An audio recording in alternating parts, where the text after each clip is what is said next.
আমাদের এলাকায় রাস্তা উন্নয়নের ড্রেনের কাজ চলছে। 4 বছর আগে একবার ড্রেনের কাজ করছে, এবার আবার ড্রেনের কাজ শুরু হয়েছে। সেটা আপনাদের ভিডিও করে দেখালাম। ভালো থাকবেন, সুস্থ থাকবেন।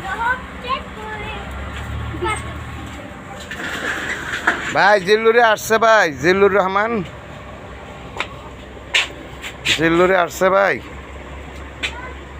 আসে নাই জিল্লুরে।